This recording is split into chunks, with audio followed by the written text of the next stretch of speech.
¿Estamos listos? Ok. Ustedes saben que yo trato muchas veces, cuando estoy preparando una palabra, el Espíritu nos guía por esta línea, tomo mucho siempre el Génesis, porque el Génesis es un libro muy importante para la historia, para el inicio de toda la historia de la creación y la historia del hombre. Pero dice la palabra que Dios creó los cielos y la tierra.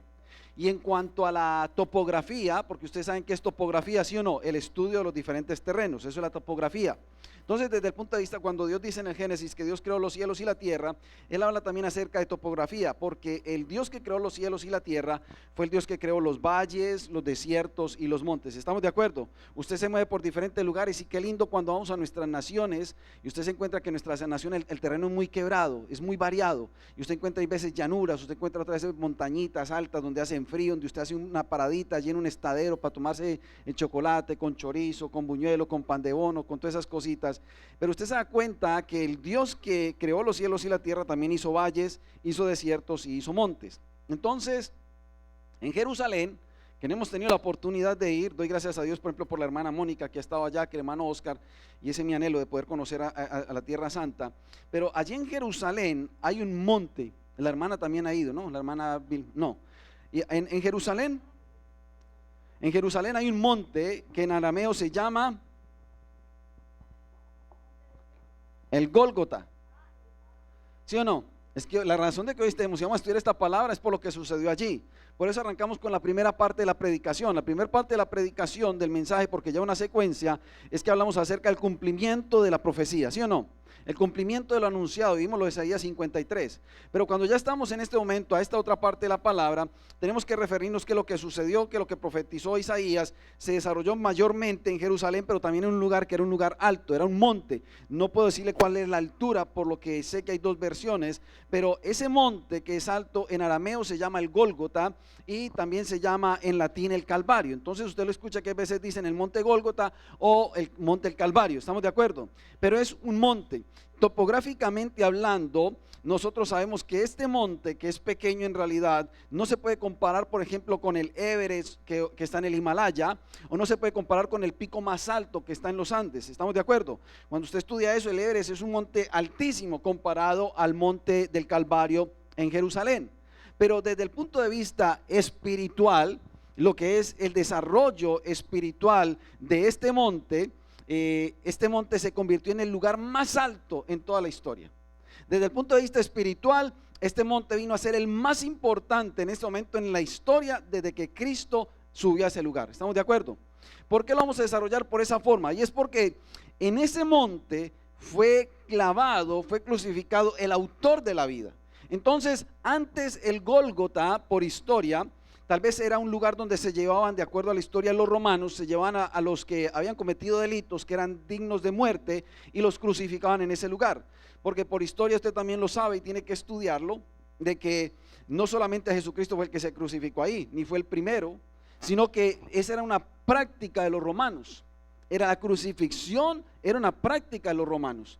La diferencia es que ese monte le dio relevo, le dio importancia a toda la historia y por eso se convirtió desde el punto de vista tipológico el más alto en todos, porque en ese lugar único en la tierra se clavó y se levantó en un pedazo de madera al Salvador de la vida, ¿sí o no? Al autor y consumador de nuestra fe. ¿Estamos de acuerdo? Entonces, a partir de ahí, cuando uno estudia teología, cuando uno estudia la historia de Jesucristo, cristología, uno se da cuenta que ese monte cobró mayor importancia que cualquier otro. Por eso lo llamamos el monte Gólgota o Calvario, porque en ese lugar físico, hace más de 2000 años, ocurrieron muchas cosas a la vez en esa misma ubicación. Muchas veces estudiamos la muerte y crucifixión de Jesucristo, pero hay que mirar, y eso es lo que los voy a llevar a ustedes hoy, porque a ustedes les gusta, por ejemplo, ver las movies, las películas, no importa, no sé de qué tipo les gusta a ustedes, pero vamos a mirar que en ese lugar específico sucedieron muchas cosas. Entonces, para poder desarrollar esta parte del estudio de este mensaje, vamos a hacer un poco, vamos a tomar como uso el avance de la tecnología, como ilustración. ¿Por qué? ¿Cuántos conocen los drones? ¿Sí o no? No hay necesidad de preguntarlo. La tecnología ha avanzado tanto de que ya hoy tenemos, antes usted tenía que tener una cámara en el piso, usted la coloca en un trípode, pero hoy en día una persona se compra un dron de $100, lo puede levantar y usted puede ver desde arriba todo lo que se está filmando abajo, ¿sí o no? Y se ven tremendas filmaciones. Entonces yo lo quiero llevar desde ese punto de vista y vamos a hacer una cosa que no existió, pero nosotros vamos a llevar en la imaginación. Imagínese usted que en el tiempo de Cristo, o usted coja y compre un dron, estamos hablando desde el punto de vista tipológico, ¿sí o no? Compre figurado, compre un dron y regrésese al tiempo de la cruz del Calvario. Entonces, si a Dios le diera nos diera la oportunidad de regresarnos así en la imaginación, usted iría con un dron al monte del Calvario. Usted sabe que en un dron está el aparato que va a levantarse y hay una pantalla, ¿ya? Y usted lo enciende y va a empezar a volar y usted lo puede dirigir para donde usted quiera. Entonces, el monte está allá, usted está parado en la punta del monte, hay todo un espectáculo que está sucediendo en ese lugar y usted va a levantar su dron y va a empezar a mirar todo lo que sucede ahí. ¿Estamos de acuerdo? Ellos no lo tuvieron, nosotros tenemos esa tecnología hoy. Y usted va a mirar todo lo que sucedió ahí, qué tan interesante es lo que sucedió en ese lugar. No solamente la crucifixión de Cristo, sino todo lo que sucede. Esto, para que ustedes lo entiendan, y los jóvenes, es como cuando usted, si es de esas personas que es muy detallista, porque hay personas que no son detallistas, pero que usted se sienta a ver una película y usted de esas personas que tienen la capacidad panorámica de ver toda la pantalla y hasta los más mínimos detalles de este lado y de este lado los ve, ¿sí o no? Y usted está con su esposo hablando y usted dice, ¿no te diste cuenta del botón de tal cosa? Botón, yo no voy para allá, yo estaba mirando para acá, no, pero usted se dio cuenta del botón que le faltaba al actor, ¿sí o no? Usted se da cuenta de que, o saca la conclusión desde el principio de la película. Ah, ya pillé que el que está allá escondido es el detective que va a matar a este y apenas está arrancando la película, ¿sí o no? ¿Estamos de acuerdo? Entonces es para solamente ilustrarlos, para que ustedes se pongan en ese lugar, porque si no los pierdo desde el punto de vista del desarrollo de la predicación. ¿Estamos listos? Entonces nos ubicamos en el plano del Calvario, levantamos nuestro dron y ¿qué es lo que vamos a ver? Vamos a ver una película con diferentes escenas. En la cruz del Calvario y en el monte Calvario sucedieron varias escenas que Mel Gibson las pudo representar muy bien, pero no las representó todas. Pero hoy vamos a detallar 4 escenas principales que sucedieron en el monte del Calvario. Tal vez en el tiempo real, no todos los que estuvieron allí pudieron captar las 4 escenas, pero como nosotros ya tenemos la Biblia y tenemos la iluminación de la palabra, nosotros podemos ya hoy entenderlas y podemos captarlas. ¿Estamos de acuerdo? Entonces, ¿dónde iniciamos? Vamos a iniciar en Juan capítulo 19, versículo 17. ¿Cuántos están acá? Muy bien, estamos conectados. Juan 19, versículo 17. Perfecto. Listo, lo tenemos ahí.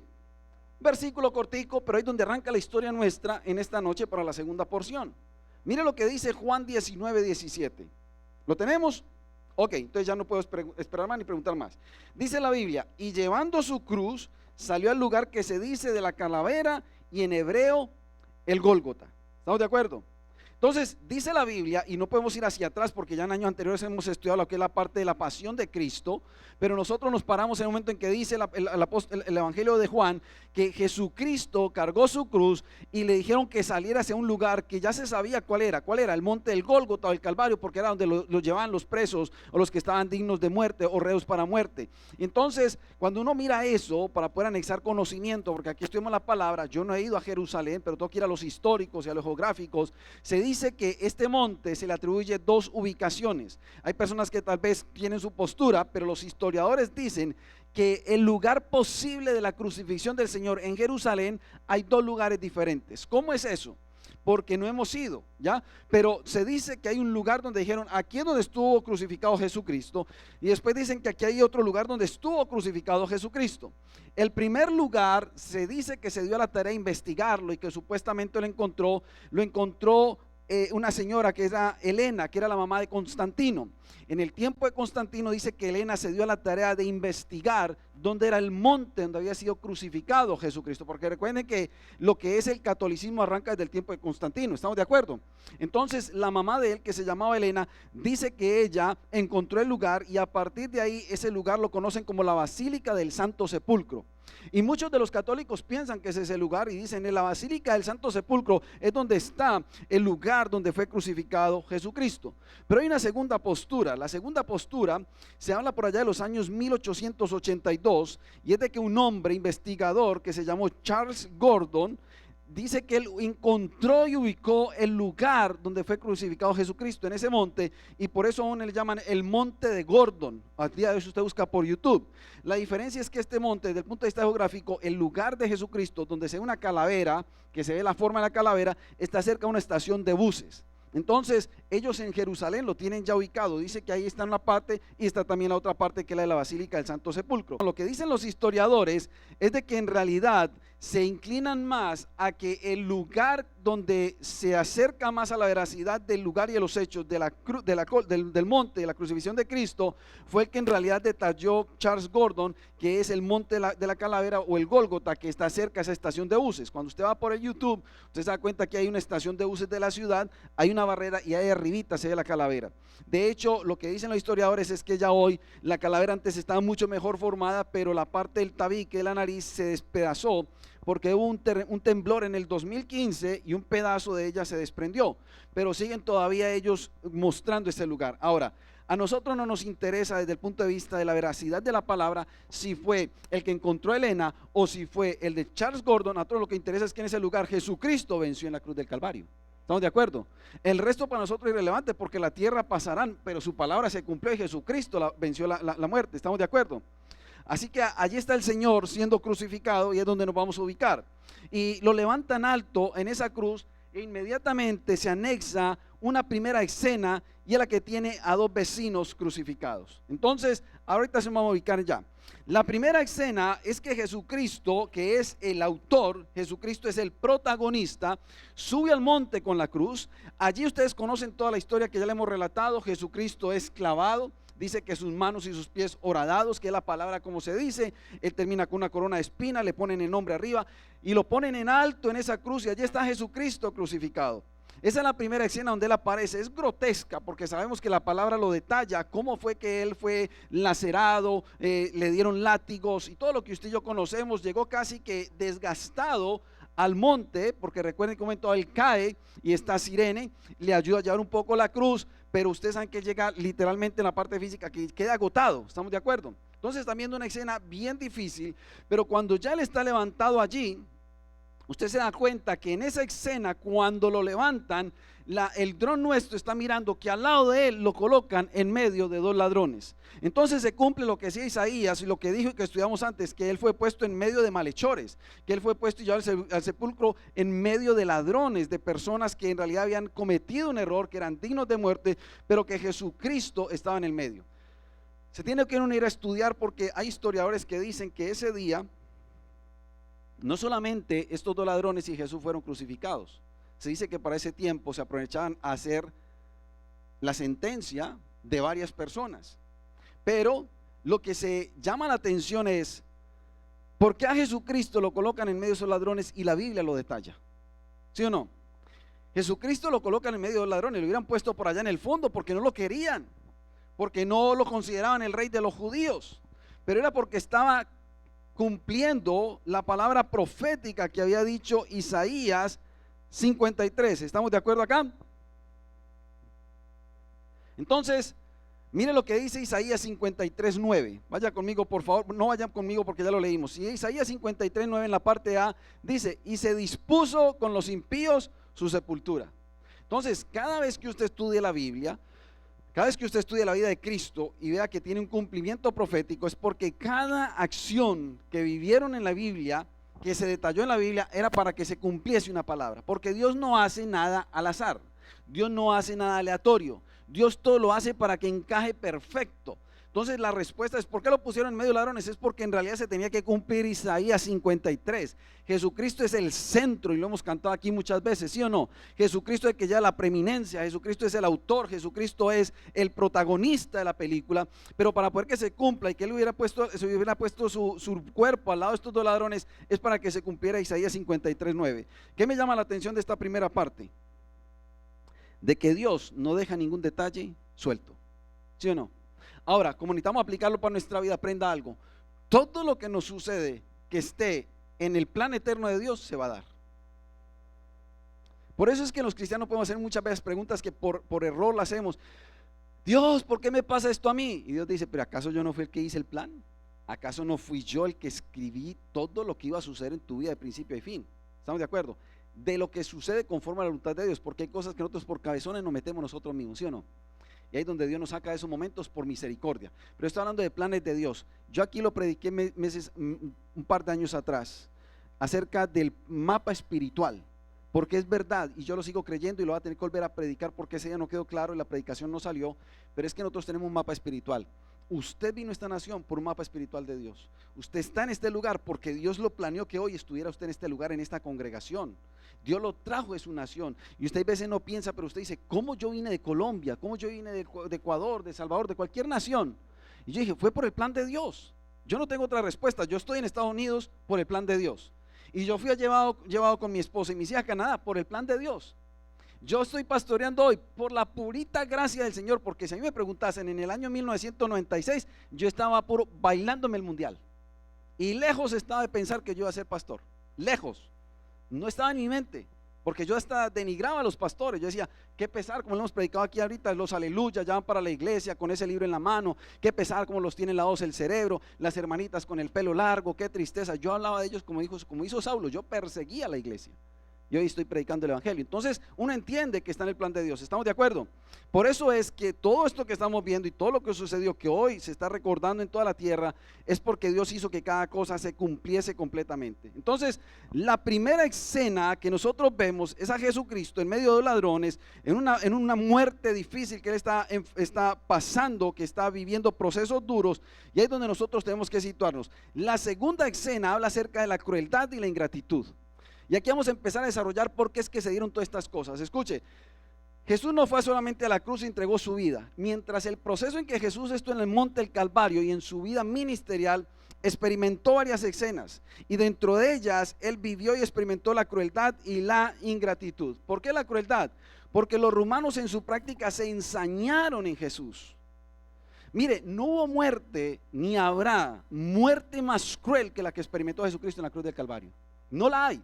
Al día de hoy, tal vez no esté registrada, pero aún así, la Biblia lo dice, nadie en la tierra podrá resistir lo que Jesucristo resistió en la cruz del Calvario.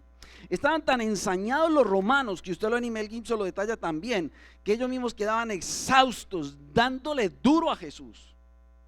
¿Ya? Quedaron exhaustos, dice que su espalda quedó lacerada. Su cuerpo quedó deformado, porque así dice la palabra. Estamos estudiando desde Isaías 53, ¿sí o no? Y dice que en él no quedó parecer alguno para que nosotros nos pareciese a los hombres, no nos pareciese atractivo. Usted a mí nos mostró una foto que en mi concepto está equivocada. Nos muestra en la cruz del Calvario un Jesucristo retocado, con los cachetes rojitos, y parece que no tuviera sino nada más 2 raspaduritas aquí en la rodilla, ¿sí o no? ¿Lo han visto ustedes esas cruces? Esa cruz. Y usted lo dice, no, él no le pasó nada. No, dice que quedó desfigurado. Así dice la Biblia, para que no hubiera atractivo en él, no hubiera. Entonces usted se da cuenta que la escena que estamos viviendo es la crueldad. Lo primero que Jesucristo experimenta es la crueldad. Entonces el dron está arriba mirando cómo los romanos trataban a Jesús, al autor y consumador, al autor de la vida, y veían cómo le habían tratado tan duro, lo vituperaban, lo clavaron en esa cruz, le metieron esos clavos, lo levantaron, la corona de espinas, le veían derramando la sangre, pedía agua y no le dieron agua. Eso es crueldad. Hoy en día los derechos internacionales están enojados por lo que está haciendo Rusia, ¿sí o no? Los derechos internacionales están enojados por lo que está pasando en El Salvador, pero aquí nadie habló. Usted no encuentra que nadie habló a favor de Cristo, ¿sí o no? La Biblia nos muestra. No, y se levantaron los derechos humanos de Jerusalén. No pasó. Por eso es que la primera escena que está captando usted en esa altura es la crueldad que vivió el hombre más aberrante de todo el tiempo de la historia. ¿Por qué no murió él en las manos de los romanos? Porque estaban unas enseñanzas. Hay unos azotes y tenían que llegar hasta ese nivel. Y aparte de eso, porque él tenía que morir colgado en la cruz del Calvario. ¿Estamos de acuerdo? Entonces, los escritores dicen que la tortura de la cruz era en extremo terrible. Cuando usted estudia a los historiadores, usted se da cuenta que cuando ellos describen, no la Biblia, los apócrifos y los historiadores dicen que la tortura que vivió Jesús era indescriptible, era en extremo terrible. Ahora, usted está viendo eso desde arriba. Usted y yo no tenemos ni un ápice de la idea de lo que se vio ahí, porque si hubiésemos estado ahí creyendo que Jesús era el Mesías, estaríamos desbaratados, nos hubiéramos humillado, estaríamos llorando a lágrima tendida, estaríamos mirando la injusticia de lo que estaba pasando con un hombre que no cometió pecado. Y ahí es donde se ve la crueldad de los romanos. ¿Pero por qué lo hicieron? Porque era la práctica de los romanos, porque los romanos eran impíos, porque los romanos eran idólatras, porque los romanos no creían en Cristo. Es que Jesús no era romano, Jesús era judío. ¿Estamos de acuerdo? Y lo segundo que él experimenta entonces es la ingratitud. Pero escuchen, ¿por qué hago énfasis sobre que a los romanos no les dolía? Es porque Jesús como judío, y escuchen esto muy claro porque esto es delicado, Jesús como judío, si hubiese sido digno de muerte, tuvo que haber muerto apedreado. Y por eso digo que es con cuidado, porque aquí hay gente que estudia teología y todo. Si Jesús era digno de muerte, la muerte que a él le tocaba por ley, por derecho, era apedreado. Pastor, ¿por qué?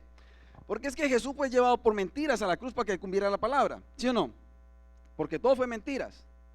Porque es que entre las mentiras decían, este ha blasfemado porque dice que es el Hijo de Dios. Y la ley enseñaba que el que blasfemaba moría apedreado. ¿Estamos de acuerdo? Entonces, técnicamente hablando, él debe haber muerto por lapidación, porque así le hacían la justicia de los judíos a aquellos que blasfemaban. Y según ellos, Jesús había blasfemado. Pero la profecía se tenía que cumplir. Por eso es que Jesús muere crucificado. Porque la profecía de Isaías dice que él iba a morir y en la forma en que él iba a pasar todo ese proceso. Entonces, por eso es que cae en manos de los romanos, que no tenían nada que ver con esto, ¿sí o no? No tenían nada que ver, porque son los judíos los que llevan a Jesús ante Poncio Pilato, ¿sí o no? Poncio Pilato lo saca y le dice, yo no le hago ningún daño a este, suelten lo que se lo lleven, ¿sí o no? Pero los romanos terminan llevando a Jesucristo a crucificarlo, y esa era la forma de sentencia de los romanos para aquellos que no eran ciudadanos romanos. O sea que los romanos sí sabían que Jesús era solamente judío. ¿Estamos de acuerdo? Vamos bien hasta ahí. Entonces, súmenle a eso que Jesús termina con su espalda lacerada, sus pies y sus manos horodados, su cabeza maltratada por una corona de espinas y su costado finalmente abierto por una lanza. Porque dice que la palabra es traspasado. Por eso es que aquí nosotros nos damos cuenta y aquí nosotros confirmamos lo que profetizó Isaías 600 años de Cristo, y fue certera la palabra de Dios. ¿Estamos bien hasta ahí?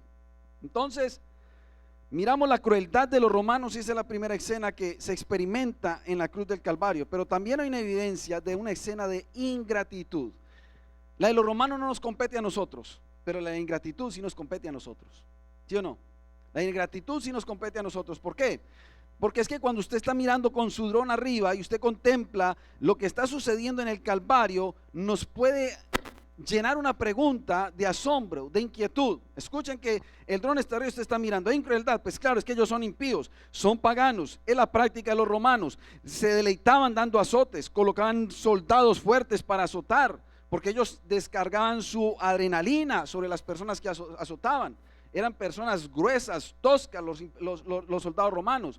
Pero aunque esa escena está ahí, usted después gira para este lado y dice, pero aquí hay una ingratitud. ¿Por qué? Porque usted se da cuenta que Jesús termina en la cruz del Calvario solo con 2 ladrones. Y usted tiene que llegar a la pregunta, pero ¿dónde están todos los que Jesús sanó? ¿Dónde están los 10 leprosos que limpió? ¿Dónde está tan siquiera un puñadito de la multitud de gente que él alimentó? ¿Dónde están? ¿Dónde están los discípulos que andaban con él día y noche? Que él les dio hospedaje, que les dio comida, que les dio enseñanza, que les reveló el reino de los cielos. ¿Dónde estaban? ¿Me están siguiendo? ¿Dónde está el hombre que le dijo, contigo hasta el fin? ¿Dónde está eso escrito? Vaya conmigo, si no vamos a leerlo todo junto después, pero donde dice la palabra. Si es posible, Lucas capítulo 9 versículo 57. Mira este hombre que sirve de enseñanza para nosotros. Lo tenemos ahí, 9, versículo 57. Mira lo que dice la Biblia. Yo voy a leer esta versión. Yo tengo otra versión aquí un poquito, cambia algunos términos. Y aconteció que yendo ellos, un cierto hombre le dijo en el camino, Señor, te seguiré donde quiera que fueres. ¿Sí o no? O sea, la pregunta es, ¿cuál es la escena de la ingratitud? ¿Dónde estaba este hombre que le dijo, te va a seguir a donde quiera que vayas? ¿Dónde estaban los ciegos que han recibido la vista? ¿Dónde estaban los paralíticos que le había que pudieran caminar? ¿Dónde estaban los mudos? ¿Dónde estaban los sordos? ¿Dónde estaban estos hombres que Jesucristo les había ministrado? ¿Están acá? Ahí donde está el proceso de la ingratitud, y eso lo aplicamos nosotros. Yo por eso le pongo mucho cuidado, y eso lo digo como parte del discipulado, porque aquí hay hermanos que están en una función específica, pero lo digo aún en el discipulado. Es delicado decir, con usted pastor hasta el fin.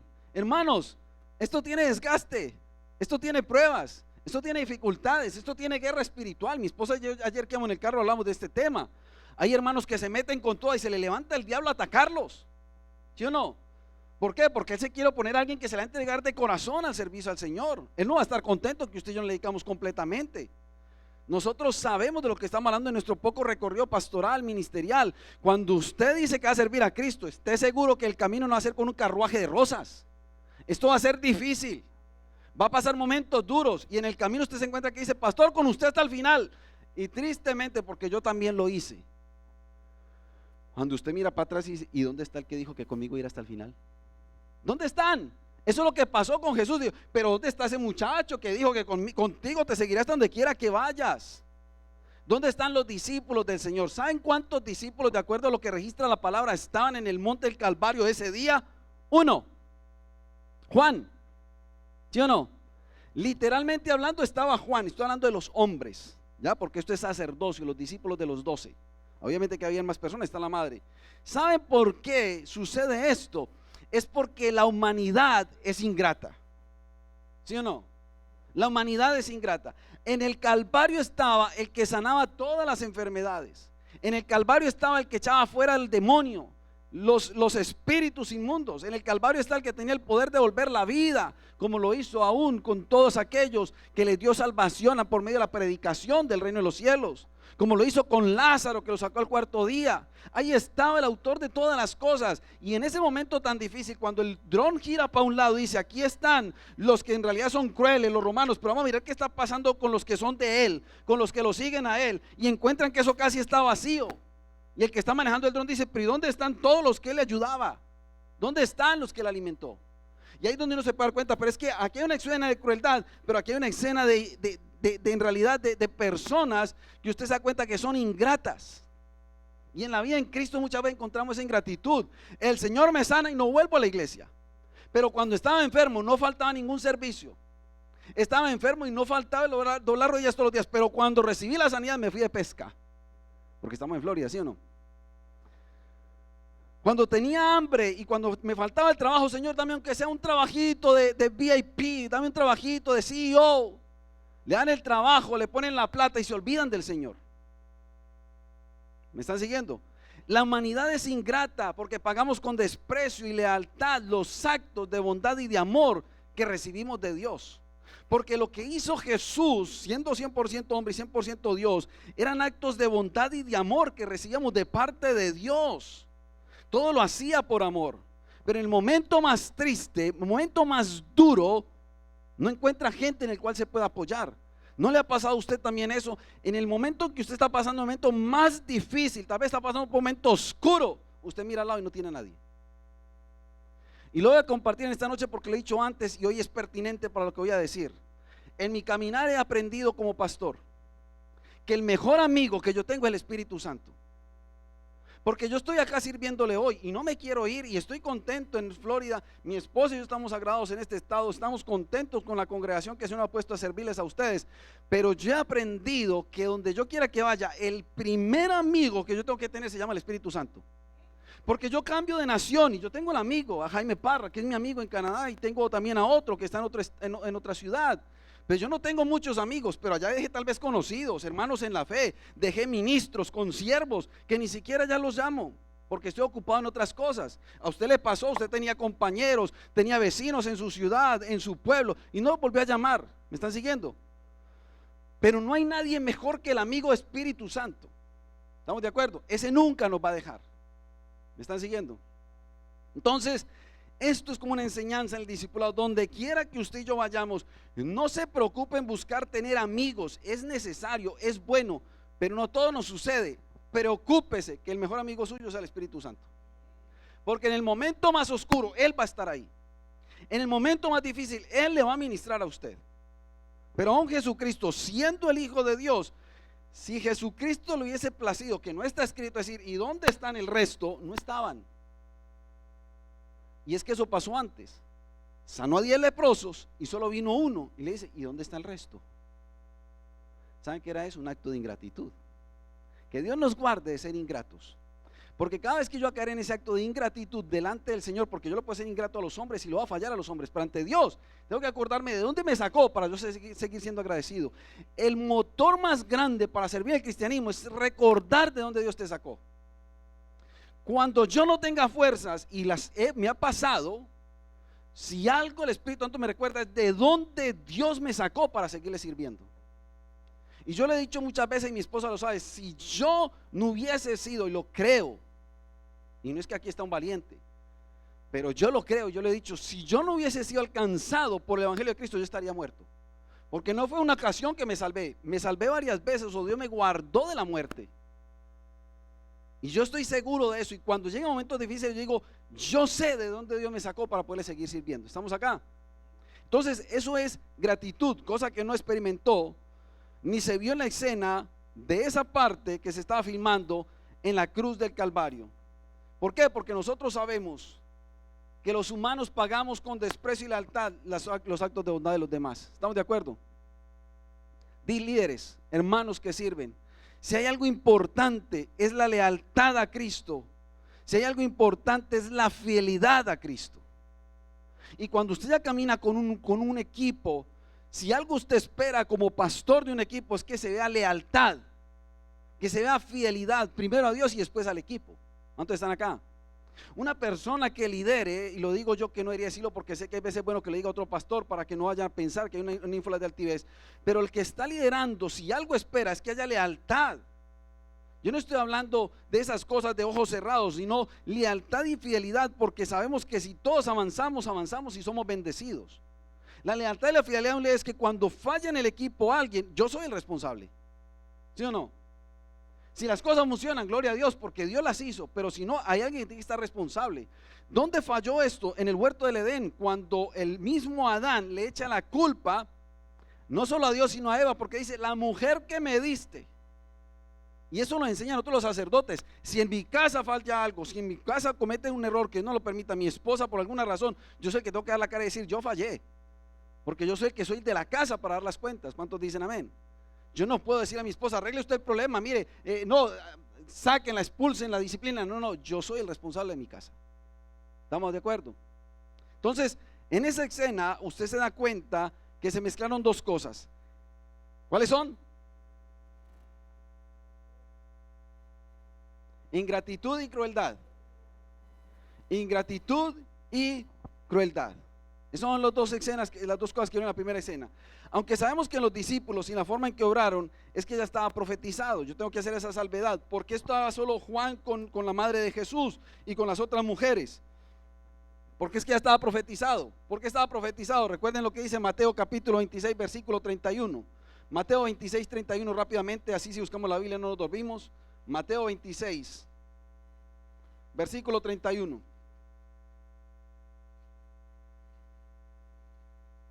¿Llegamos ahí?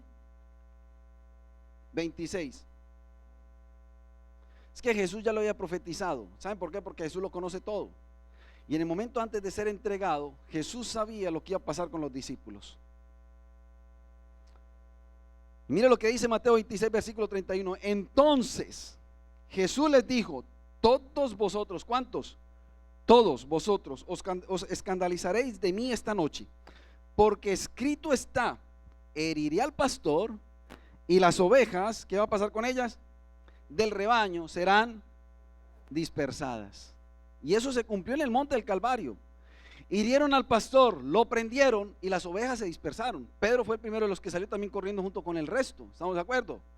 La guerra espiritual que se vive, esto se cumple en el pastorado, porque buscan las tinieblas tumbar al pastor, porque si un pastor cae, se derrumba la congregación. Solo el poder de Dios que lo sostiene, un pastor se cae y queda presa del diablo, las tinieblas, la iglesia. Eso es el precio que se paga el pastorado, de orar, y gracias por ustedes que oran, y todos los que oran por la vida de su servidor, de mi esposa, para que el Señor nos guarde, nos sostenga, porque es que la Biblia está escrita. Heriré al pastor, y habla desde el punto de vista de Cristo, porque él está hablando de él, pero habla del pastorado, y las ovejas serán dispersadas. Y eso es lo que vemos en estas dos escenas, un lugar llamado el Calvario, la crueldad en su aplicación extrema y la ingratitud en su máxima expresión. Allí se vio la ingratitud más grande que usted haya visto en la historia, se vio en la cruz del Calvario, porque todo el mundo se abrió y dejó a Cristo aparte. Entonces llevamos la primera escena donde aparece Cristo con los dos ladrones, la segunda escena donde aparece la crueldad y la ingratitud de los hombres con respecto a Cristo, de los romanos con respecto a Cristo, y la tercera escena es la maldad del corazón de los hombres. Si usted me está haciendo entender, es importante verlo, porque mire todo lo que está sucediendo en ese lugar alto, y después vamos a mirar cómo termina esto de lindo. Pero la tercera escena es la maldad del corazón del hombre. ¿Por qué? Pusieron el dron para el lado de los romanos, qué crueldad tan brava. Pusieron el dron para el lado de los que están con Cristo, no habían casi nadie, solo unos poquitos cercanos. Acuérdense, cuando los problemas están duros y la situación es difícil, le puedo decir que son muy poquitos los que van a estar cerca a usted. La multitud no va a estar. La multitud no va a estar con usted sino cuando las cosas están bien. La multitud no va a estar con usted cuando las cosas se ponen mal. ¿Cuántos están acá? Eso se vio. Esa es la segunda escena. La tercera escena que mueve el dron es que vamos a decir, vamos a ver qué pasa, porque es que hay un tercer grupo operando por otro lado, y es el grupo que opera bajo la maldad del corazón del hombre. Y en esa escena aparecen los que en aquel lugar no estaban. Allí estaban los romanos, aquí estaban unos cuantos amiguitos de Jesús, que son Juan el discípulo, que son María, la tía de Jesús, y también otra mujer, María Magdalena, y ahí están. Pero cuando yo muevo el dron a mirar otra escena, en ese monte me encuentro otro grupo, que es la escena de los del corazón malvado, y en ese grupo estaban los sacerdotes, en ese grupo estaban los del Sanedrín, en ese grupo estaban los seguidores del Sanedrín. Escuchen, ¿qué aparecen ahí? Sacerdotes, fariseos, porque usted sabe que ahí está el sumo sacerdote. Él fue el que vino a buscarlo para que lo crucificaran. Estaban los fariseos que estaban detractándolo. Estaban algunos miembros del Sanedrín, porque ellos querían estar congraciados con los sacerdotes. Y estaban algunos seguidores de ese equipo. E incluso había pueblo que era superficial. En esta parte estaba ese grupo que se creían religiosos, que tenían filacterias, que habían engañado a la gente para que gritasen, y había una parte del pueblo que vivía de una forma superficial. ¿Saben por qué? Porque si usted lee la Biblia, dice que habían muchos que gritaban crucifíquenlo. Y yo les puedo decir, como un periodista, que si hubiese infiltrado ese día en esa revuelta y les han preguntado, ¿ustedes por qué gritan que crucifíquenlo? Y hubieran dicho, no sabemos, pero nos están pagando. No encuentra usted, en Colombia está pasando. Hacen revueltas, llega un periodista, pero venga, ustedes por qué incendiaron el bus de Bogotá, pero ustedes por qué están tumbando ese puesto de policía. Yo no sé por qué, pero nos están pagando. Ahí había ese tipo de personas en ese grupo, pagos, porque la Biblia con detalle lo muestra, donde dice que ellos le habían dado dinero para que mintiesen, ¿sí o no? En esa escena están los que conforman el grupo de los de la maldad del corazón. No sabían por qué gritaban, pero lo estaban haciendo.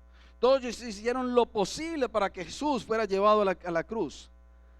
Pero ¿qué caracterizaba a ese grupo?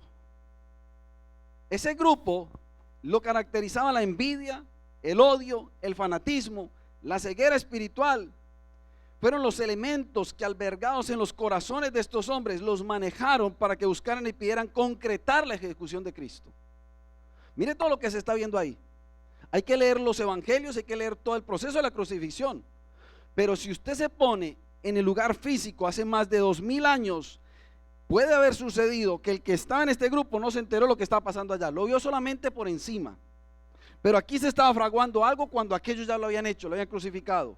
Allí está María llorando con todo su grupo, y aquí están los que están diciendo, nos salimos con la de nosotros, ¿sí o no? A ese grupo hay que tenerle cuidado. A ese grupo hay que ponerle el watch out.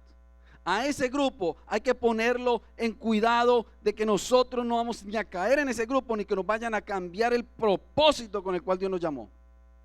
Porque en ese grupo que hay veces se infiltran en las iglesias, están personas que tienen corazón malvado, que buscan cómo dañar las congregaciones, que buscan cómo dividir para vencer, porque dicen divide y vencerás. ¿Sí o no? Son de aquellos que dicen hay que decir esto, hay que votar por aquello, hay que colitar aquella cosa para poder que nosotros nos hagamos con la nuestra. Ese era ese grupo. Porque ahí están los sacerdotes, los que conocían la Torá, los que conocían la palabra, pero la dureza del corazón, la envidia y el odio los lleva a hacer esas cosas. Y ese grupo sigue dentro de la iglesia. ¿Sí o no? Esa es la escena que se está viendo en el Calvario. Y esta gente llevaron al punto que obviamente se tiene que cumplir por la palabra de Dios. Esto está en el propósito de Dios. Porque recuerden, aún Dios utiliza al diablo para su propósito. ¿Sí o no? Dios utiliza al diablo para su propósito. Porque Dios permite que aún por el diablo podamos ser zarandeados para probar nuestra fe, para probar nuestra obediencia y para probar los principios bíblicos. El diablo se infiltra en las congregaciones. Pues yo no he encontrado ningún detector que digan, no, esta viene con un demonio y no la dejemos entrar. Ahí viene el diablo que se bajó del carro, no lo dejemos subir. No pasa. Si no hay revelación del Espíritu, si no hay discernimiento del Espíritu, va para adentro. ¿Sí o no? Es de usted y de cada uno de nosotros que tengamos los ojos espirituales abiertos y vivamos por la palabra y vivamos por la santidad, para que el Espíritu Santo nos permita pasar el escáner y decir, este viene con un espíritu diferente. Eso no es nada raro.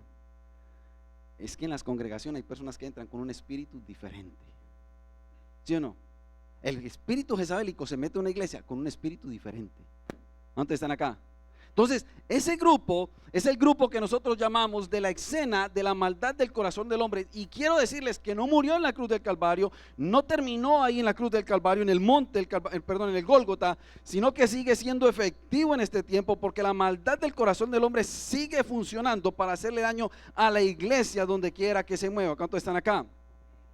A ese grupo no le gusta la luz.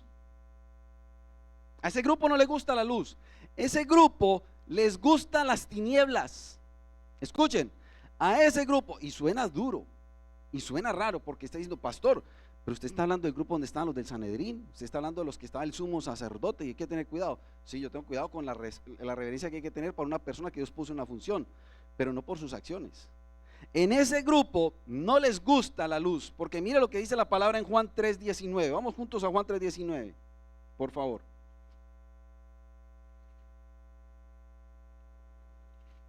¿Estamos ahí? ¿Estamos despiertos? Juan 3:19. Mire lo que dice Cristo a ese grupo específico. Y esta es la condenación, que la luz vino al mundo y los hombres amaron más las tinieblas que la luz, porque sus obras eran malas. Porque todo aquel que hace lo malo aborrece la luz y no viene a la luz para que sus obras no sean reprendidas o puestas en evidencia. ¿Cuántos estamos acá? Ese es el grupo. Por eso es que lo mejor como cristiano es decirle, Señor, escudriña mi corazón, como dijo David. Mira si en él hay iniquidad, y va a hallar iniquidad, va a hallar maldad, va a hallar falta. Pero es mejor decirle, Señor, pásame el escáner tuyo para yo poderme humillar y pedirte perdón presto, pronto, rápido, para andar en santidad. ¿Sí o no? Porque yo prefiero andar en la luz que ya me fue revelada que andar en las tinieblas. ¿Sí o no? Entonces, en ese tipo de cosas es de que nosotros por eso tenemos que decir, Señor, prefiero andar en la luz y reprender las obras de las tinieblas que congraciarme con las tinieblas. ¿Me están siguiendo? Es mejor hacerlo así. Y escuchen, esa es la tercera escena. Entonces quiero que ustedes aprendan, porque les digo, esta palabra no la he predicado en ninguna otra parte, creo que la recibí para este día. Pero aquí están las tres escenas que llevamos hasta el momento. Mire todo lo que está sucediendo, y aunque todavía no tenemos toda la capacidad de visualizar lo que sucedió en el Calvario, pero está en la primera escena, que es la de la crueldad, ¿sí o no? Los romanos, no los toquemos, están muertos en delitos y pecados, no conocían la Biblia, no conocían al Dios que nosotros adoramos ni el Dios que tenían los judíos. Están los ingratos, el pueblo que Jesús les sirvió hasta el cansancio, y aprendan otra cosa en la vida ministerial: sirvan, siembren, no se cansen de servir, pero hay veces que ni siquiera te van a agradecer. ¿Sí o no? El pastor se desvela por una situación de un hermano y él ni siquiera se entera que el pastor se desveló por esa situación, pero tiene que quedar uno callado. ¿Sabe por qué? Yo no puedo dormir anoche pensando en su situación. Eso ya es altivez, ¿sí o no? El pastor no se puede defender, pero el hermano barrero, la hermana con él, pero no se puede defender. Pero usted tiene que saber lo que el Señor nos volvió a ministrar este mes que inició en el amanecer. Siembre porque a tu tiempo vas a cosechar. ¿Estamos de acuerdo? Pero téngalo claro el cristianismo. Es muy lindo servir. Nuestra tarea es servir. Pero no le puedo garantizar que toda la vida le van a agradecer. ¿Sí o no? Porque si no lo hicieron con Cristo, usted no puede vivir por eso. Usted vive para servir y deje que Cristo le dé recompensa. ¿Estamos de acuerdo? El otro grupo fue el que dijimos que era los de duro corazón. Ese es el tercer grupo. Los de un corazón malvado, que es el corazón de los hombres. En este grupo, a nivel pastoral, si algo me impacta, es que en el caminar uno se encuentre que un pastor le hizo el cajón al otro por hacerlo sacar de la iglesia. Eso me entristece. Le hicieron golpe de estado. Yo dije, por Dios, que le hagan un golpe de estado a un pastor, es porque no hay reino ahí. ¿Sí o no? Por eso es que aquí tuvimos un cambio que el Espíritu Santo hizo. Y no para que uno se vuelva vitalicio, porque el Señor puede mover cuando quiere. Pero buscar encontrar usted que el copastor se le quedó con la iglesia. Qué peligro. Ese hombre no sabe a quién le va a tener que dar cuentas. Ni siquiera tiene la idea de a quién le tiene que dar cuentas. ¿Estamos acá? Y esa es la dureza del corazón. Y en esas tres escenas, porque no me voy a alargar más, que cualquiera de las tres no son positivas, que podríamos aprender mucho más. Si usted estudia desde el punto de vista de lo que sucedió y invita en esa escena a las tinieblas y al diablo, en ese momento el diablo diría: lo acabamos, finito, lo exterminamos, ganamos. Hasta ese momento de la historia el diablo pensó que la película de Dios, porque estamos desarrollando escenas que son de una película, desde el punto de vista figurado, él pensó que la película se acababa ahí y que él era el victorioso, porque había engañado a los sacerdotes, los había manipulado, los había tenido en las tinieblas de la iluminación de la palabra, aunque hay un plan de Dios, porque había utilizado a los romanos con la crueldad para derramar su adrenalina sobre el cuerpo de un hombre que lo dejaron lacerado, desfigurado, que había enfriado a los cristianos, que había enfriado a los seguidores de Cristo, que le había metido la ingratitud a los que había hecho milagros, porque fueron multitudes. Él dijo: aquí acabé con todos. ¿Sí o no? Pasa en las congregaciones, acabé con el pastor porque se desanimó, metí los que les gusta meter las divisiones, y los que servían para allá y para acá ya ni se ven, los que dijeron que contigo hasta el final ya ni se ven en las curvas. Dice: esa iglesia se va a secar, esa iglesia se va a acabar, la voy a acabar. Pero aunque el diablo pensó que esa película se acababa, en ese lugar llamado el Calvario, lo que no contaba es que Dios tenía una cuarta escena. ¿Sí o no? Y déjenme decirle una cosa: cuando usted lee la Biblia, usted se da cuenta que a Dios le gusta dejar la mejor parte para el final. Estúdiela. A Dios le gusta que las mejores partes queden al final. Y por eso es que en ese Calvario, en ese lugar donde está Cristo, el diablo piensa que asestó un duro golpe y que contundente al reino de Dios, pero en ese mismo lugar lo que sucedió realmente es que el diablo recibió una aplastante derrota. Escuchen, la última escena, que es la más importante, cuando usted ve una película, usted quiere llegar hasta el final, tiene que ver que la película sea un hueso, una película mala, que usted dice: no, cambiemos de canal porque no quiero ver esa película. Yo soy de los que digo: ya empecé a ver esa película tan mala, me la acabo, ya termino de ruñirme ese hueso. Yo pocas veces cambio la película, pero en esta, usted sabe que Dios está esperando y le entrega el último capítulo a la historia, y en ese último capítulo es el que se llama la escena del amor. Esa es la última escena del Calvario, la escena del amor. Y usted dice: pero ¿cómo es posible? Pero es que para Dios todo es posible, y Dios es soberano. Dios permitió tres escenas muy desastrosas, muy tristes, denigrantes para la historia, para terminar con broche de oro la cuarta escena, que es la escena del amor. Y recuerden que la palabra dice que el amor de Dios todo lo puede, todo lo cubre. El amor de Dios excede todo entendimiento. El amor de Dios quita toda discordia. El amor de Dios nunca deja de ser, porque dice la palabra pasará, las cosas pasarán, pero el amor de Dios siempre será igual. ¿Estamos de acuerdo? Entonces, cuando ya el mundo está viendo ese espectáculo, a ese nivel en el punto real de esa historia, muchos en ese momento en el Gólgota estaban pensando, ya Cristo está acabado, definitivamente no pudo, se está cumpliendo lo que dijeron los sacerdotes, si tú eres el Hijo de Dios, bájate de esa cruz, sálvate a ti mismo, ¿sí o no? Y muchos empezaron, porque dice la Biblia literalmente que empezaron a menear la cabeza, o sea, como quiere diciendo, qué engaño este, qué burlón, otro más de los que dijeron, porque recuerden que aún creo que fue José de Arimatea que dijo, mucho antes vinieron otros que decían que era Jesús, y pasó un tiempo y se murió y la gente se dispersó, ese movimiento no siguió, pero si esto es de Dios, esto va a continuar, ¿se acuerdan? Entonces en esa altura ya muchos pensaron, no, 3 escenas y esto ya se acabó, aquí ya no hay nada que hacer. Pero no contaban que la cuarta escena es la del amor. Por eso es que cuando nosotros estudiamos la escena del amor en la cruz del Calvario, la mayor manifestación de amor en la tierra se dio en la cruz del Calvario. La mayor expresión de amor en toda la historia de la humanidad se vivió en un lugar llamado el Calvario. Aun cuando se veía que todo estaba perdido, en un momento tan difícil, con cosas tan aberrantes, Dios decidió expresar la escena del amor en ese lugar. ¿Por qué? Porque en la sabiduría de Dios, que lo deja lo mejor para lo último, Él mismo dice que cuando Dios estaba dando a su Hijo, se estaba dando a sí mismo. En la cruz del Calvario, cuando Jesucristo se está entregando como sacrificio, es porque Dios está dando a su Hijo, pero en ese momento, como Jesucristo es Dios dándose a sí mismo a la humanidad. Y por eso es que se cumple Juan 3:16, donde dice, porque de tal manera amó Dios al mundo, que ha dado a su Hijo unigénito. ¿Y dónde lo entregó? En un lugar llamado el Calvario. ¿Estamos de acuerdo? Entonces, esa cuarta escena es la escena del amor.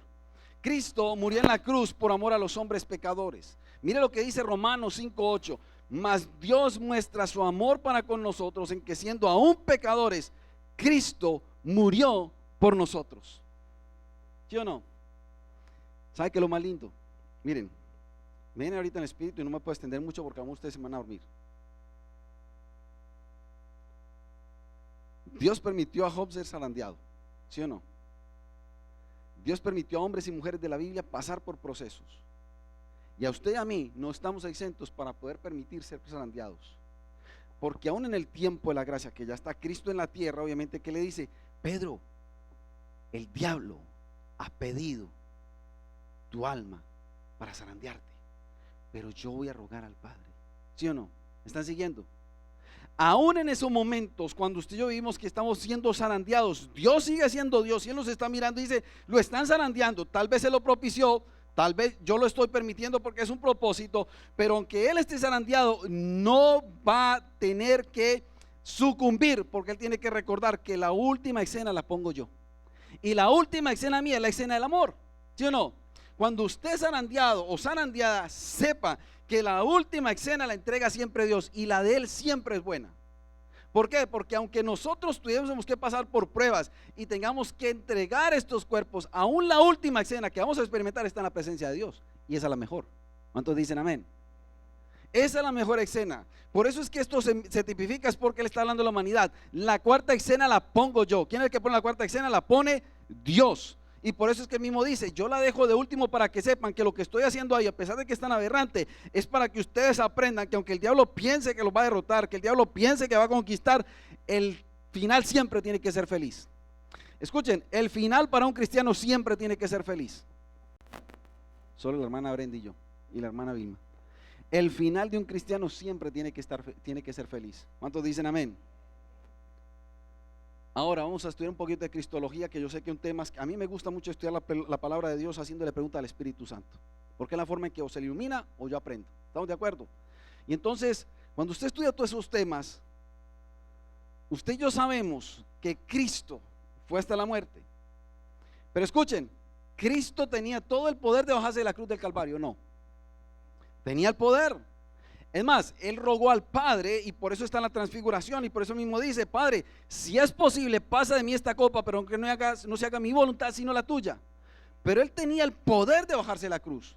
Es más, lo incitaron, los sacerdotes decían, si tú eres el Hijo de Dios, bájate de la cruz. ¿Sí o no? O sea, Él tenía el poder. ¿Por qué Cristo, si tenía todo el poder de hacerlo, no se bajó de la cruz del Calvario? Porque tenía razones más que suficientes. Estamos acá. Lo primero que Él tenía y por qué Cristo en la cristología no lo motivó a bajarse de la cruz del Calvario siendo Dios, es por amor y obediencia al Padre. porque todo lo hizo por amor y Dios entregó a su Hijo por amor. Y Jesús vino por obediencia a la tierra y a cumplir la obediencia del Padre. ¿Sí o no? Si dos cosas caracterizan a Cristo en su ministerio, es el amor y la obediencia al Padre. Amados los unos a los otros. Amar a Dios por sobre todas las cosas, el primero y más grande de los mandamientos. Y amar al prójimo como a ti mismo, ¿sí o no? Hacerlo todo con amor para el prójimo. Todo lo que hagas, hacerlo con amor, dicen las cartas paulinas. Y segundo, yo vengo en obediencia al Padre. Yo vine a hacer la voluntad del Padre. Él nunca pensó en su voluntad. Entonces las claves de Jesucristo en el reino era que Él hacía las cosas por amor y por obediencia. Por eso es que no se bajó de esa cruz, porque nos amaba a usted y a mí y por la obediencia al Padre. ¿Estamos de acuerdo? Lo segundo es porque Él amaba a los pecadores y los perdidos. Porque hasta el final mismo dijo, perdónale porque no saben lo que hacen. Él amaba a los pecadores, no amaba el pecado de ellos y amaba a los perdidos. Y lo tercero, no se bajó de la cruz por amor a los que esperaban con esperanza. Y aquí hay un tema bien interesante. Si la historia hubiese sido diferente, que no iba a ser diferente ni nunca será diferente, pero Cristo, si hubiese podido bajar de la cruz y se bajase de la cruz, que no estoy diciendo una doctrina ni anatema ni nada, sino que hubiera sido una hipótesis, escuchen, los que murieron antes de Cristo estarían encartados. Nosotros estamos muertos en delitos y pecados porque no hay salvación, ¿sí o no? Pero recuerden, y esto es estudio de cristología, recuerden que los que estaban antes de Cristo, que murieron con la esperanza, es porque ellos esperaban y aguardaban la gloriosa venida del Mesías. Y ellos están en un lugar específico que ya lo hemos estudiado, donde ellos morían esperando el día en que el Señor, el Mesías, se revelara y que ellos pudieran ir a descansar con el Señor. Si Cristo se baja de la cruz, que no va a suceder y nunca sucedió, los que ya habían muerto no tenían oportunidad para nada y habían esperado sin esperanza. Hubiese sido vana esa fe. Pastor, ¿cómo le muestran la parte de la teología? Porque dice la Biblia que cuando Él muere, Él desciende y va y se anuncia a los que le estaban esperando. ¿Ahí quién estaban? Estaba Abraham, el primero de los que nosotros conocemos por la fe. Estaba Abraham. Por la fe creyó Abraham y por la fe Dios le había hablado y él lo creyó, la descendencia. Y los profetas creyeron, porque Isaías, cuando él vio todo eso, desde la mentalidad de Isaías, yo pienso, me imagino que Isaías dijo: he tenido la revelación del Mesías y creo que es mi Señor, y tuve que haber tenido ese encuentro. David tuvo un encuentro con Cristo. Entonces todos estos hombres estaban esperando el día en que se concretara la salvación de Cristo. ¿Me están siguiendo? Por eso es que habían razones suficientes, porque los que ya habían dejado el mundo estaban esperando. Y por eso es que la palabra vuelve y se cumple, donde él dice: y él fue y descendió. Y ya lo hemos estudiado, que lo estudiamos hace como 2 meses, 1 mes y medio, que hizo la hermana Liliana en la pregunta, y por ahí no fuimos. Y es de que cuando Cristo toma a estas almas que reconocen que él era el Mesías y tienen encuentro con él, las traslada a otro lugar. ¿Estamos de acuerdo? ¿Vamos bien o no? Esto es interesantísimo. Es más, hay otra enseñanza. Recuerden que está Jesús y están clavados los 2 hombres. Hay uno que se arrepiente, el otro no. Y el que se arrepiente, Jesús, ¿qué le dice? Te aseguro que estarás conmigo. Pero es que Jesús no había muerto. Y él está diciendo, para que lo comprenda, que yo lo tengo que ir a estudiar, le está diciendo para que lo comprenda: vas a estar donde están los que están esperando con esperanza. Pero cuando yo ya le predique a ellos y a todos, y dentro de eso estás tú, después nos vamos para que estén conmigo, porque yo ya soy el descanso de ustedes. Y ojo que esto es delicado, porque eso es doctrina. ¿Lo entendimos? ¿Sí o no? Entonces por eso es que él le dijo, y en otra vez lo interpretamos mal: hoy estarás conmigo en el paraíso. Pues porque Cristo no había expirado y ellos esperaban en ese lugar, y cuando ya Cristo descendiera, ya cogía a todos y los llevaba a un nuevo lugar que no puedo explicar porque es un misterio, donde ya están con el Señor. ¿Vamos bien hasta ahí? Gloria a Dios. Entonces por eso es que Cristo tenía razones suficientes para seguir en la cruz del Calvario y morir por amor a nosotros. Por eso es que en esta escena del amor no podía faltar también el último ingrediente, el amor de una madre. Por eso es que la última escena se llama la escena del amor, porque primero está el amor de Dios. Y ustedes recuerden que hay diferentes tipos de amor. Está el amor eros, el amor filios y el amor ágape, ¿sí o no? Entonces, está el amor de Dios representado en Cristo, pero recuerden que en esa escena del amor, allí hay una madre que está llorando por Jesús. Y esta es una enseñanza y se la comparto aún para los jóvenes que están acá y los que están viendo otra vez por la posteridad por internet. Si alguien nunca, después de Dios, te va a abandonar, es tu mamá. Nunca. Normalmente, en las cosas de las personas cuerdas, lógicas, que razonamos, sabemos que una madre sabe que por más errores que haya cometido un hijo, nunca dejará de ser su hijo. Y si puede tenderle la mano, le va a tender la mano.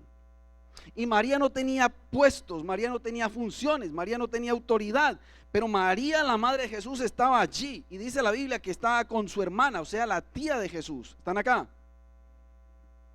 Juan 19:25.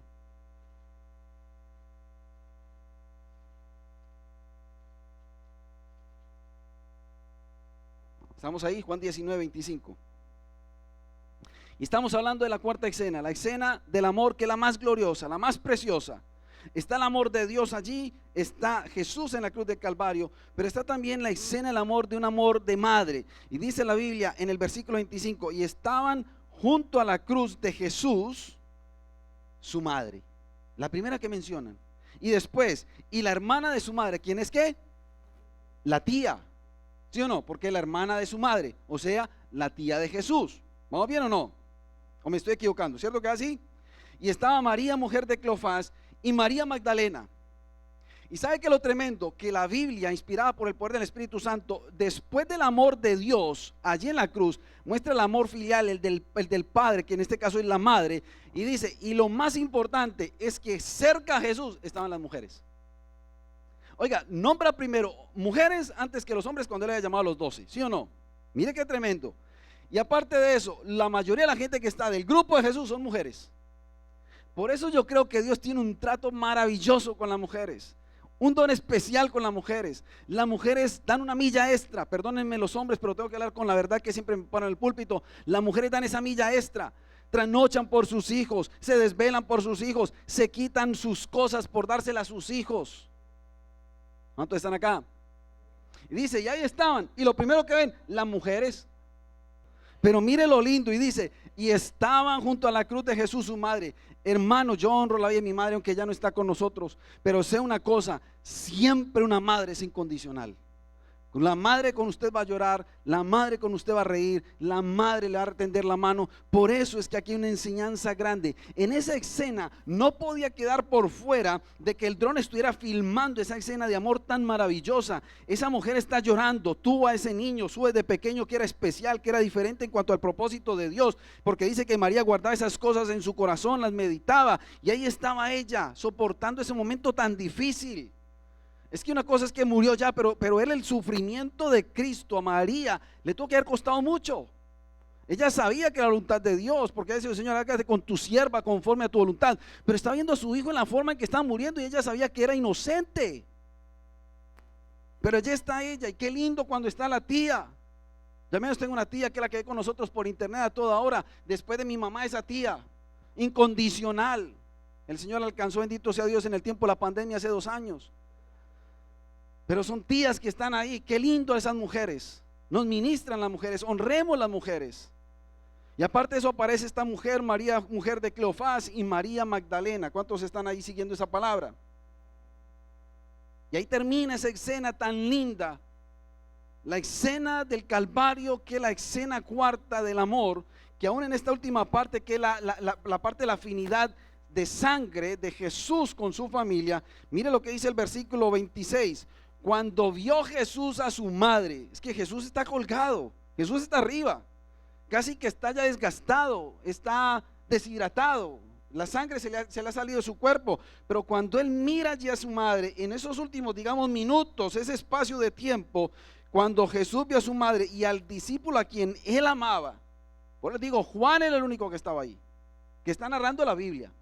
Dice, cuando él ve al Jesús al discípulo que él amaba, que estaba presente, dijo a su madre, mujer, he ahí a tu hijo, un hijo que no desampara a su madre, un hijo que tiene cuidado desde la cruz del Calvario de su madre. Y le dice, Juan, he ahí a esta mujer, he ahí a tu hijo María. Y después en el versículo 27 dice, después dijo al discípulo, he aquí tu madre. Pero es que biológicamente no lo era, pero está entregando una responsabilidad. Tú eres mi discípulo, tú te me debes a mí. Yo te alcancé, yo te salvé, pero te voy a encomendar a mi madre para que la cuides. La vas a atender, no la vas a soltar. Por eso es que le dice, he ahí, ¿a quién? Tu madre. Y desde aquella hora el discípulo la recibió en su casa.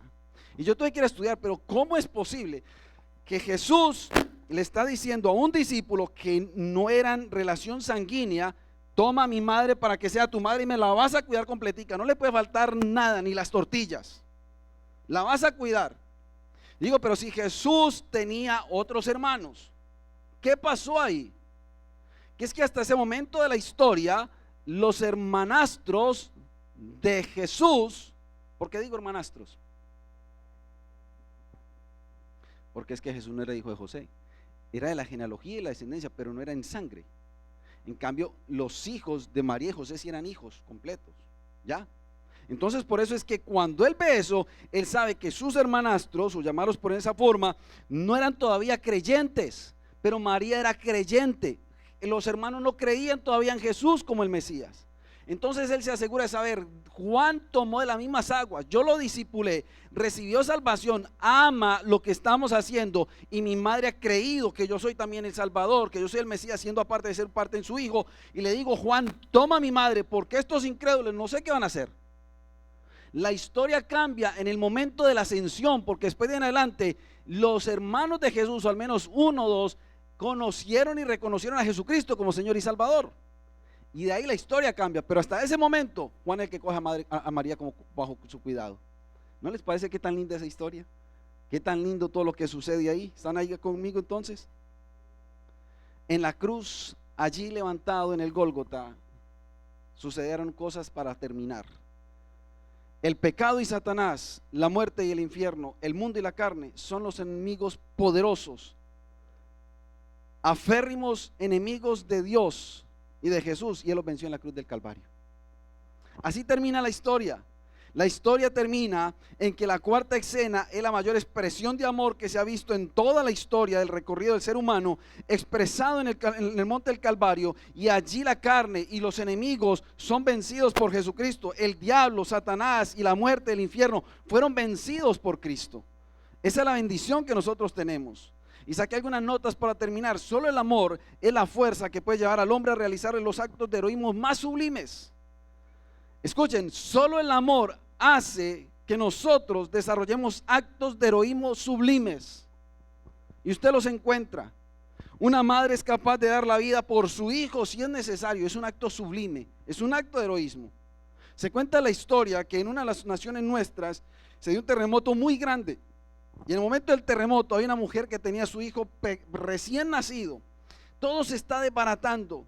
Y lo único que ella alcanza a hacer, porque esto fue una historia real, dice que cuando todo se estaba desplomando, la mujer pudo alcanzar a ver dónde hay un lugar seguro para poderse resguardar y sobrevivir. Y cuando vio que ya los dos no podían sobrevivir, dicen los rescatistas que cuando fueron a buscar a esta mujer y a ese bebé, encontraron que la mujer, antes de que todo se desplomara, encontró una cavidad y levantó los brazos a su hijo, y cuando cayó todo, ella murió aplastada por el resto, pero su hijo quedó suspendido arriba, ella muerta y el niño arriba en la parte donde estaba a salvo. Y ahí entendieron ellos el acto de heroísmo tan grande de esta mujer, en la cual que ella fue capaz de dar su vida, pero encontrar que levantó los brazos a su hijo para que él se salvara. Y eso lo tipifican en la cruz del Calvario. El acto de heroísmo de Cristo fue tan grande que fue a la cruz del Calvario para que usted y yo fuésemos salvos. Porque es un acto de heroísmo lo que él vivió. Por eso es que en la cruz del Calvario, levantada en aquel lugar llamado el Calvario, ha venido a ser el centro de la historia del universo. Por eso es que empezamos hablando, lo que dije al principio, lo que terminamos ahorita. Ese monte hoy es el más alto en la historia, por el significado que tiene. Porque en esa cruz y en ese monte del Calvario vino a ser el centro del universo la historia de Cristo. ¿Cuántos están acá?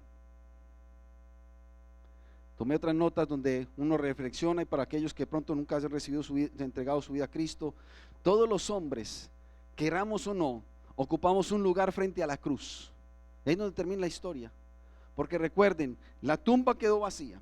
A Jesucristo lo bajaron de la cruz. Entonces la cruz quedó vacía. Por eso yo soy de los que digo, ¿de qué sirve tener usted o una persona una cruz con un muñequito ahí puesto? Si es que en realidad el verdadero significado es que la cruz quedó vacía. A él lo bajaron y lo colgaron de la cruz. Nosotros no tenemos que ver con mantener un Cristo grande con un muñeco crucificado. No, porque es que nuestra doctrina dice que esa cruz ya está vacía. La tumba está vacía. ¿Cuántos dicen amén? Entonces, cuando nosotros entendemos esto, usted y yo nos acercamos y todos nos acercamos a la cruz. Y déjenme decir una cosa, cuando todos nos acercamos a la cruz, todos somos culpables. Porque Él murió por nosotros, por nuestros pecados. Por culpa mía murió Cristo, porque yo era un pecador. Por los judíos murió Cristo y ellos son culpables. Y por eso cuando usted lee en la historia, el inicio de la historia de la iglesia, dicen, ustedes lo crucificaron. Esteban dijo, y ustedes lo crucificaron. Y Pedro dijo, y ustedes lo mataron. ¿Cuántos están acá? Pero también a medio de esa cruz todos podemos ser salvos. Ahora, cuando usted y yo nos acerquemos nuevamente a orar, y en una forma tipológica, vamos a mirar la cruz del Calvario, tenemos que preguntarnos es, ¿en cuál escena yo me puedo identificar? Porque el que está incrédulo se va a identificar en la escena de la ingratitud. Se puede identificar en la escena de los del corazón malo, ¿sí o no? Pero todo cristiano se tiene que acercar a la cruz que está vacía, la tumba vacía y el monte del Calvario en la escena del amor. Y con esto les termino para compartir. Cuando un cristiano entiende la revelación de la cruz, cuando un cristiano sabe las escenas que se vieron allí, su vida no vuelve a ser igual. ¿Saben por qué? Porque vive por gratitud, porque vive por amor. Porque si Él me amó a mí así tanto, yo cómo me voy a escatimar para no servirle a Él. Cuando un cristiano entiende lo que vivió allí, tiene que vivir con fidelidad y con lealtad. ¿Saben cómo? Como Pablo, como Juan. Y aquí termina esta parte de Juan. Dice la Biblia que terminaron la madre, la tía, Cleofás, la mujer de Cleofás y María Magdalena. Pero dice que ahí estaba el discípulo que él amaba. O sea que Juan, el discípulo amado, ¿sí o no? Y cuando usted entiende eso, usted y yo tenemos que tomar la postura del discípulo Juan que tomó con Jesucristo: fidelidad y lealtad. Si usted tiene clara la fidelidad y la lealtad en Cristo, por más que se quiera morir en una barca, usted sabe en quién ha creído, ¿sí o no?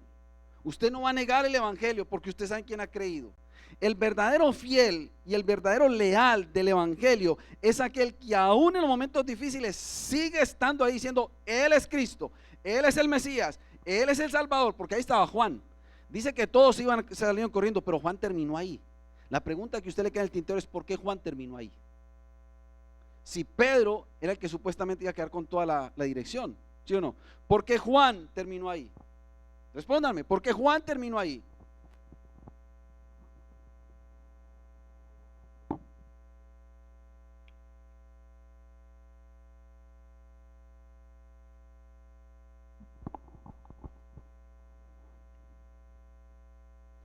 Aunque haya una postura de que Juan era una persona que tenía contactos y conocimiento de ese tiempo,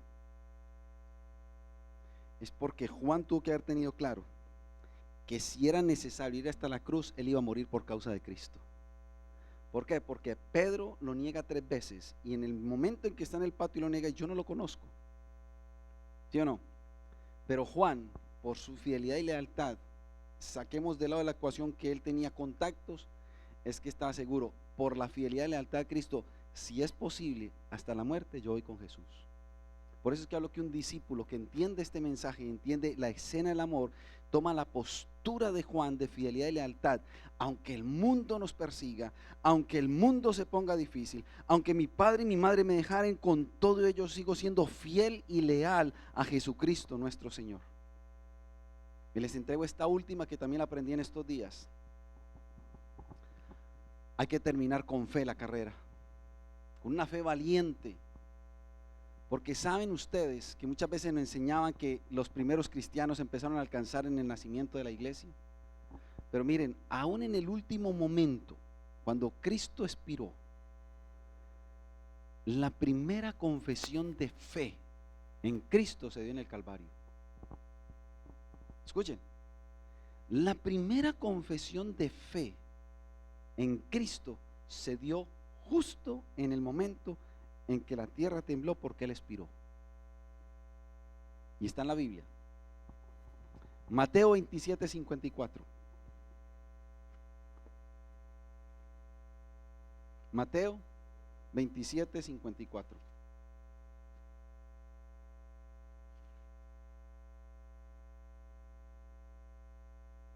¿Lo tenemos?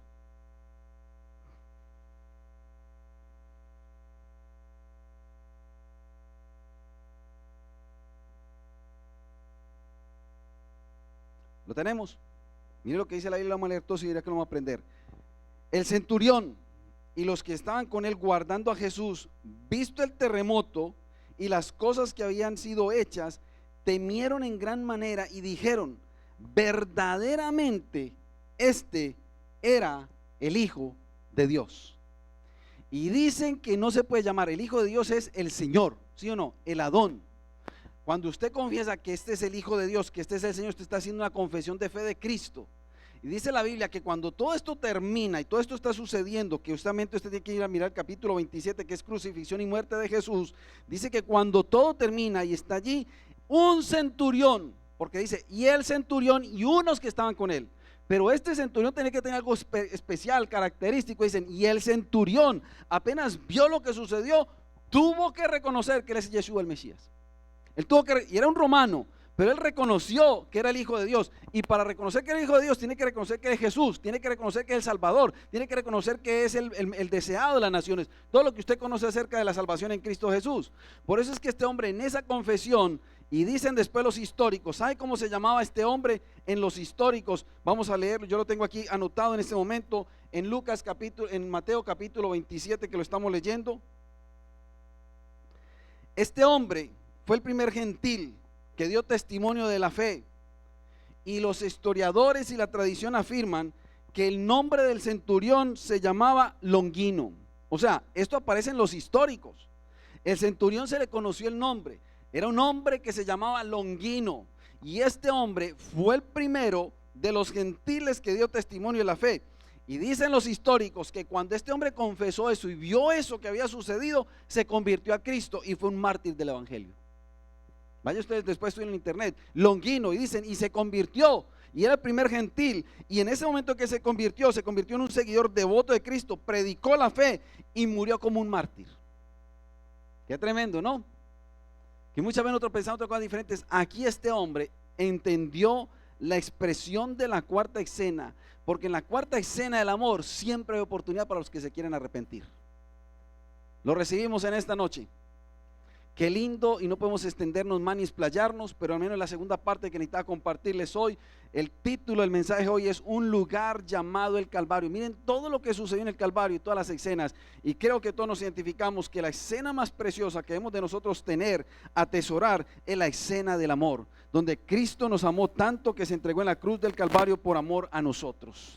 Que usted y yo podamos vivir como fieles, como leales, viviendo por causa del evangelio, reconocer que Cristo es el Señor de nuestras vidas y que vale la pena nosotros buscarle y adorarle. Padre, te damos gracias en esta noche por este estudio de esta palabra, por la iluminación de tu palabra, porque lo que hemos hecho hoy es por obediencia recordar ese momento, Señor, en el cual se vivieron diferentes escenas que nosotros pudimos ver después de la historia que se cumplieron, que está escrita, que está plasmada en tu palabra, que lo que dijo Isaías se cumplió, Señor, cuando dijo en Isaías 53, todo fue llevado a cabo y cumplido en el tiempo, Señor, de la crucifixión de nuestro amado Señor Jesucristo. Te damos gracias por nuestras vidas, pero más que poder orar en esta noche, quiero decirte, Padre, que en el nombre precioso de Jesús, tú afiances nuestras vidas. Yo oro específicamente por los hermanos de esta casa espiritual, los que están en el recinto y los que verán este mensaje en la posteridad, aquellos que de pronto han estado, Señor, con debilidades, Señor, en su parte de decisiones, de compromiso, aquellos que han dudado de la fe, aquellos que se han desanimado,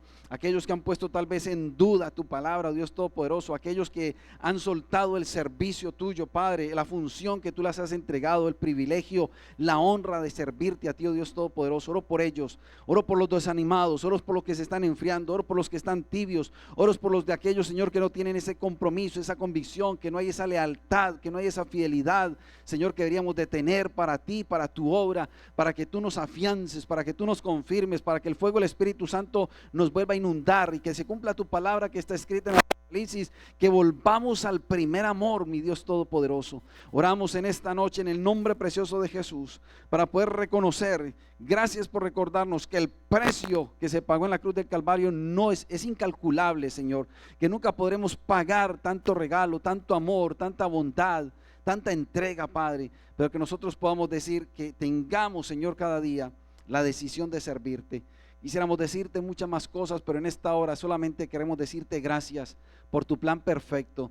Gracias, Señor, porque el diablo pensó que iba a vencer, pero la escena final es la más maravillosa. Allí donde tú obraste, Señor, a favor de la humanidad al entregar a tu Hijo unigénito. Allí donde tú mostraste todo tu poder y tu gloria, porque aún el cielo, Señor, se oscureció durante 3 horas. Y los estudiosos dicen que no fue un eclipse de sol, fue simplemente la demostración que tú tuviste para toda la humanidad de que tú le habías quitado la presencia tuya, tú le habías dado la espalda a tu Hijo Jesucristo para poder que Él cargara con todos esos pecados de nosotros los hombres, Padre. Te damos gracias porque la tierra tembló y eso demostró que aún el velo del templo se rasgó. Era de 10 centímetros el espesor, Señor, era gruesa la tela, se rasgó desde arriba hacia abajo, cosa que el hombre no podía hacer. Y tantas cosas tú hiciste para demostrarnos que tú nos amas con amor eterno.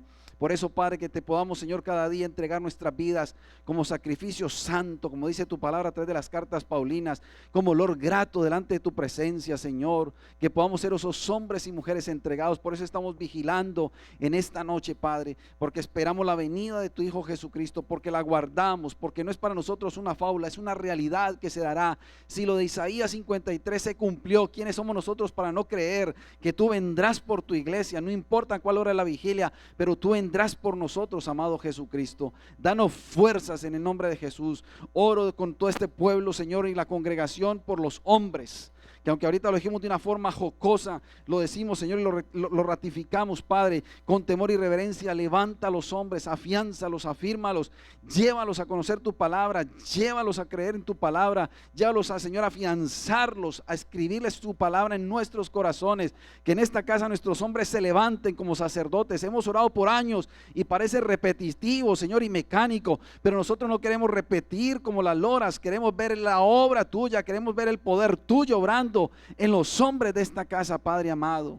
Nosotros te rogamos por ellos, te rogamos por todos los hombres, Padre, que tengan, Señor, a bien buscar tu rostro, que no menosprecien la cruz, que no menosprecien el sacrificio de Jesucristo, que no tengan en poco el servicio a tu obra, que no tengan en poco, Señor, la santidad que tú demandas, Padre. Por eso rogamos por los sacerdotes de este lugar, mi Dios. Cuando ellos tú los levantes, que lo estará levantando y lo levantarás, verán sus hijos que allá hay un hombre que te ama y te teme, que han creído a ti, que son fieles, y ellos querrán ser como el testimonio que su padre les está dando. Sus esposas se sentirán confiadas, seguras, cuidadas, respaldadas, protegidas, amadas, porque saben que hay un hombre en toda la plenitud de la palabra y de la función en su casa, Padre. Te rogamos en el nombre precioso de Jesús para que seas tú obrando en nuestras vidas. Te damos gracias, Señor. Oro con mis hermanas. Si hay alguna hermana que su esposo, Señor, no es creyente, pero aún tu palabra lo permite, como dijo el apóstol Pablo, si ella consiente con su esposo vivir o su esposo con ella, Señor.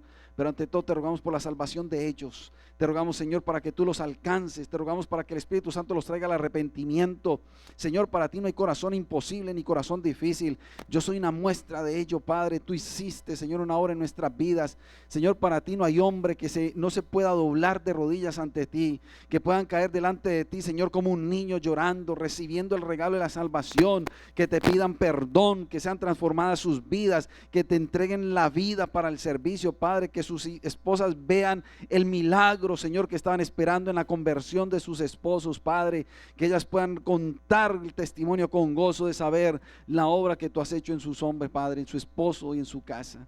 Te damos gracias. Oro, Señor, en esta noche por las hermanas que están cansadas, las hermanas, Señor, que tal vez llevan una carga extra en su casa, las hermanas, Señor, que tienen que caminar tal vez una milla extra, Señor, que están tratando de suplir el faltante que sus esposos están dejando en la función de sus hogares. Te rogamos por ellas en el nombre de Jesús. Dale fuerzas como las del búfalo, manténlas como mujeres virtuosas, y que los hombres sean ministrados para que sepan la función que tenemos. Somos los responsables de nuestra casa, somos los responsables de proveer en nuestra casa, somos los responsables de administrar y de ministrar en nuestra casa, Dios Todopoderoso. Tú nos diste un regalo, una joya que son nuestras esposas, Señor, para poderlas cuidar. Ayúdanos, oh Dios. Ayúdanos a valorarlas cada día, Padre. Por eso oro por toda mujer cansada, trabajada y cargada, para que tú le des, Señor, de ti, de tu presencia, de tus aguas, de tu descanso, mi Dios. Te damos gracias en esta noche. Dejamos que